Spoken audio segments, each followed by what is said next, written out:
Supreme court ಮುಖ್ಯ ನ್ಯಾಯಮೂರ್ತಿ B R Gavai ಇವರ ಮೇಲೆ ನಡೆದ ಶೂ ದಾಳಿ ಯತ್ನವನ್ನ ಖಂಡಿಸಿ ಹಾಗೂ ಆರೋಪಿತ ವಕೀಲ ರಾಕೇಶ್ ಕಿಶೋರ್ ಇವರ ಮೇಲೆ ಕಠಿಣ ಕ್ರಮ ಜರುಗಿಸುವಂತೆ ಆಗ್ರಹಿಸಿ ಕರ್ನಾಟಕ ದಲಿತ ಸಂಘರ್ಷ ಸಮಿತಿ ಹಾಗೂ ಜಯ ಕರ್ನಾಟಕ ಸಂಘಟನೆ ಪದಾಧಿಕಾರಿಗಳು ಜಿಲ್ಲಾಧಿಕಾರಿಗಳ ಕಚೇರಿ ಎದುರು ಪ್ರತಿಭಟನೆ ನಡೆಸಿ ತಮ್ಮ ಆಕ್ರೋಶ ವ್ಯಕ್ತಪಡಿಸಿದರು. ಈ ಸಂದರ್ಭದಲ್ಲಿ ಲಕ್ಷ್ಮಣ್ ಬಾ ದೊಡ್ಮನಿ ರಾಜ್ಯ ಸಂಘಟನಾ ಸಂಚಾಲಕ ಮಾತನಾಡಿ, ಸರ್ವೋಚ್ಚ ನ್ಯಾಯಾಲಯದ ಮುಖ್ಯ ನ್ಯಾಯಮೂರ್ತಿ ಬಿಆರ್ ಗವಾಯಿ ಇವರ ಮೇಲೆ ಮನುವಾದಿ ಹಾಗೂ ಜಾತಿವಾದಿ ಕೊಳಕು ಮನಸ್ಸಿನ ಹಿರಿಯ ವಕೀಲನಾದ ರಾಕೇಶ್ ಕಿಶೋರ್ ಎಂಬಾತ ಶೂ ಎಸೆಯಲು ಯತ್ನಿಸಿದ್ದು ನ್ಯಾಯಾಂಗ ಹಾಗೂ ಸಂವಿಧಾನಕ್ಕೆ ಮಾಡಿದ ಅಪಚಾರವಾಗಿದೆ. ಪ್ರಸ್ತುತ ವಕೀಲ Rakesh Kishore supreme court bar ಅಸೋಸಿಯೇಷನ್ನ ನೋಂದಾಯಿತ ಸದಸ್ಯರಾಗಿದ್ದು ಇಂಥ ಜನವಿರೋಧಿ ಹಾಗೂ ಸಂವಿಧಾನ ವಿರೋಧ ಕೃತ್ಯವನ್ನ ಎಸಗಿರುವುದು ಘೋರ ಅಪರಾಧವಾಗಿದೆ. ಇಂಥ ಸಂದರ್ಭದಲ್ಲಿ ಸಿಜೆಐ ಗವಾಯಿ ಅವರ ಮೇಲಿನ ದಾಳಿ ಯತ್ನವು ಕೇವಲ ವ್ಯಕ್ತಿಯ ಮೇಲೆ ನಡೆದ ದಾಳಿಯಾಗಿರದೆ ಸಂವಿಧಾನದ ಮೇಲೆ ನಡೆದ ದಾಳಿಯಾಗಿದೆ. ದೇಶದ ನ್ಯಾಯಾಂಗ ವ್ಯವಸ್ಥೆ, ಪ್ರಜಾಪ್ರಭುತ್ವ ಮತ್ತು ಸಂವಿಧಾನದ ಮೌಲ್ಯಗಳನ್ನು ಎತ್ತಿ ಹಿಡಿಯಲು ನ್ಯಾಯದ ಅತ್ಯುನ್ನತ ಸಂಸ್ಥೆಯಾದ ಸುಪ್ರೀಂ ಕೋರ್ಟ್ ಮುಖ್ಯ ನ್ಯಾಯಮೂರ್ತಿಗಳ ಮೇಲೆ ನಡೆದ ದಾಳಿ ಯತ್ನ ಕೇವಲ ನ್ಯಾಯಾಂಗದ ಮೇಲಿನ ದಾಳಿಯಲ್ಲ, ಬದಲಾಗಿ ನಮ್ಮ ಪ್ರಜಾಪ್ರಭುತ್ವ, ಸಂವಿಧಾನ ಹಾಗೂ ರಾಷ್ಟ್ರಕ್ಕೆ ಮಾಡಿದ ಅವಮಾನವಾಗಿತ್ತು. ಅದರಿಂದ ಈ ಯತ್ನ ನಡೆಸಿದ ವಕೀಲನ ಮೇಲೆ ರಾಷ್ಟ್ರದ್ರೋಹ ಹಾಗೂ ನ್ಯಾಯಾಂಗ ದ್ರೋಹ ಕಾಯ್ದೆಯಡಿ ಪ್ರಕರಣ ದಾಖಲಿಸಿ ಅವರನ್ನ ದೆಹಲಿಯಿಂದ ಗಡೀಪಾರು ಮಾಡುವಂತೆ ಒತ್ತಾಯಿಸಿದರು. ವಿಷ್ಣುವಿನ ಏನೋ ಒಂದು ವಿಗ್ರಹದ ಕುರಿತಾಗಿ ಸಾರ್ವಜನಿಕ ಹಿತಾಸಕ್ತಿ ಸಲ್ಲಿಕೆಯಾದಾಗ ಒಂದು ಸಣ್ಣ ಶಬ್ದವನ್ನು ದೇವರ ಹತ್ರನೇ ಕೇಳ್ಕೊಡಿ ಅಂತೇಳಿ ಹೇಳಿದ ಒಂದು ಕಾರಣಕ್ಕಾಗಿ ನ್ಯಾಯಮೂರ್ತಿಗಳ ಮೇಲೆ ಈ ರಾಕೇಶ್ ಕಿಶೋರ್ ಎಂಬ ಮನುವಾದಿ, ಜಾತಿವಾದಿ, ಕೊಳಕು ಮನಸ್ಸಿನ ವ್ಯಕ್ತಿ ಶೂ ಎಸೆಯಲು ಶೂ ಎಸೆದಿದ್ದಾನೆ. ಸೊ ಆತನ ಮೇಲೆ ಸಂವಿಧಾನ ವಿರೋಧಿ, ರಾಷ್ಟ್ರ ವಿರೋಧಿ ಮತ್ತು ದೇಶದ ಕಾನೂನಿನಡಿ ಪ್ರಕರಣವನ್ನು ದಾಖಲಿಸಿ ಆತನ ಸನದನ್ನು ರದ್ದುಗೊಳಿಸಿ ಕೂಡಲೇ ಆತನನ್ನು ದಿಲ್ಲಿಯಿಂದ ಗಡೀಪಾರು ಮಾಡಬೇಕಂತ ಒತ್ತಾಯಿಸಿ ಮತ್ತು ದಲಿತ ಸಂಘರ್ಷ ಸಮಿತಿ ಮತ್ತು ಜಯ ಕರ್ನಾಟಕ ಸಂಘಟನೆ ಒಟ್ಟಾಗಿ ಮಾನ್ಯ ಜಿಲ್ಲಾಧಿಕಾರಿಗಳ ಮುಖಾಂತರ ರಾಷ್ಟ್ರಪತಿಗಳಿಗೆ ಮನವಿಯನ್ನು ಸಲ್ಲಿಸ್ತಾ ಇದೆ. ರಾಷ್ಟ್ರಪತಿಗಳು ಶೀಘ್ರ ಕ್ರಮವನ್ನು ಜರುಗಿಸದೆ ಹೋದಲ್ಲಿ ನಾಳೆ 15ನೇ ತಾರೀಕು ಹುಬ್ಬಳ್ಳಿಯಲ್ಲಿ ನಡೆಯುವ ಭಾರೀ ಪ್ರತಿಭಟನೆಗೆ ಧಾರವಾಡ ಜಿಲ್ಲೆಯಿಂದ ನೂರಾರು ಜನ ಅಂಬೇಡ್ಕರ್ ಅನುಯಾಯಿಗಳು, ಸಂವಿಧಾನದ ಅಭಿಮಾನಿಗಳು ಮತ್ತು ಮುಖ್ಯ ನ್ಯಾಯಮೂರ್ತಿಗಳ ಅಭಿಮಾನಿಗಳು ಆ ಹೋರಾಟದಲ್ಲಿ ಪಾಲ್ಗೊಳ್ತೀವಿ ಅಂತೇಳಿ ಈ ಸಂದರ್ಭದಲ್ಲಿ ನಾ ಹೇಳಕ್ಕೆ ಇಷ್ಟಪಡ್ತೀನಿ.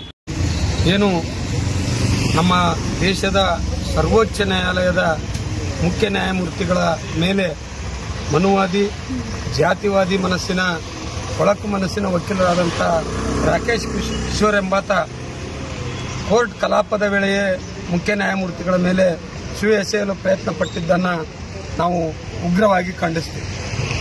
ನಮ್ಮ ದೇಶ ಸಂವಿಧಾನದ ಅಡಿಯಲ್ಲಿ ಕಾರ್ಯನಿರ್ವಹಿಸ್ತಾ ಇದ್ದು ಭಾರತೀಯ ಪ್ರಜಾಪ್ರಭುತ್ವ ವ್ಯವಸ್ಥೆಯಲ್ಲಿ ಕಾರ್ಯಾಂಗ, ಶಾಸಕಾಂಗ ಮತ್ತು ನ್ಯಾಯಾಂಗಗಳು ಅತ್ಯಂತ ಸ್ವತಂತ್ರವಾಗಿ ಮತ್ತು ತಮ್ಮ ದಿಟ್ಟ ನಿರ್ಧಾರಗಳ ಮೂಲಕ ನಮ್ಮ ದೇಶದ ಪ್ರಜಾಪ್ರಭುತ್ವದ ಅಡಿಪಾಯವನ್ನು ಗಟ್ಟಿಗೊಳಿಸಿವೆ ಅಂತ ಹೇಳಿದ್ರೆ ಬಹುಶಃ ತಪ್ಪಾಗಲಿಕ್ಕಿಲ್ಲ. ಮುಖ್ಯ ನ್ಯಾಯಮೂರ್ತಿಗಳಾದವರು ಯಾವುದೇ ರಾಜ್ಯಗಳ ನ್ಯಾಯಮೂರ್ತಿಗಳಾದವರು, ಸುಪ್ರೀಂ ಕೋರ್ಟ್ ನ್ಯಾಯಮೂರ್ತಿಗಳಾದವರು ತೀರ್ಪನ್ನು ಕೊಡುವಾಗ ಸಂವಿಧಾನದ ಅಡಿಯಲ್ಲಿಯೇ ಪರಾಮರ್ಶೆ ಮಾಡಿ ವಿವಿಧ ಕಲಂಗಳಡಿ ತಮ್ಮ ಅಭಿಪ್ರಾಯ ಅನಿಸಿಕೆಗಳನ್ನು ಹೇಳೋದು. ಹಿರಿಯ ಮುಖಂಡರಾದ ಯಲ್ಲಪ್ಪ ಮಂಟೂರು ಮಾತನಾಡಿ ಘಟನೆಯನ್ನ ತೀವ್ರವಾಗಿ ಖಂಡಿಸಿದರು.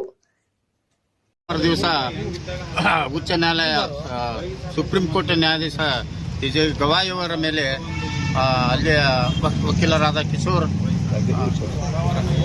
ರಾಕೇಶ್ ಕಿಶೋರ್ ಎಂಬ ವಕೀಲರು ಕೋರ್ಟ್ ಕಲಾಪ ನಡೆದ ಸಂದರ್ಭದಲ್ಲಿ ಒಂದು ಕೇಸ್ ವಿಚಾರಣೆ ಹಂತದಲ್ಲಿರುವಾಗ ಜಡ್ಜ್ ಮೇಲೆ ಶೂ ಅನ್ನು ಎಸೆದಿದ್ದಾನೆ. ಇದನ್ನು ಪ್ರತಿಯೊಬ್ಬ ಭಾರತೀಯ ನಾಗರಿಕರು ಖಂಡಿಸಬೇಕು.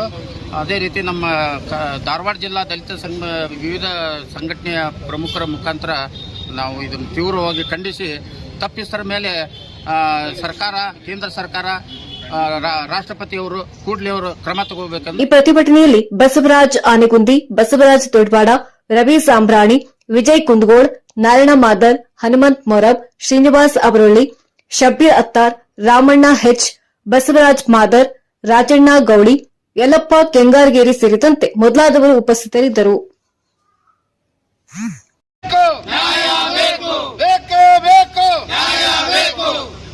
ಸುಪ್ರೀಂ ಕೋರ್ಟ್ ವಕೀಲನಿಗೆ ಮುಖ್ಯ ನ್ಯಾಯಮೂರ್ತಿಗಳ ಮೇಲೆ ಶೂ ಎಸೆಯಲು ಯತ್ನಿಸಿದ ಸುಪ್ರೀಂ ಕೋರ್ಟ್ ವಕೀಲನಿಗೆ ಬೇಕು ಗಡೀಪಾರು B.R. ಗವಾಯಿ ಅವರ ಮೇಲೆ ಮನೋವಾದಿ ಹಾಗೂ ಜಾತಿವಾದಿ ಕೊಳಕು ಮನಸ್ಸಿನ ಹಿರಿಯ ವಕೀಲರಾದ ರಾಕೇಶ್ ಕಿಶೋರ್ ಎಂಬ ತಪ್ಪು ಹೆಸರಿಗೆ ತಿಳಿಸಿದ್ದು ನ್ಯಾಯಾಂಗವು ಸಂವಿಧಾನಕ್ಕೆ ಮಾಡಿದ ಪ್ರಚಾರ ಪ್ರಸ್ತುತ ವಕೀಲ Rakesh Kishore supreme court bar association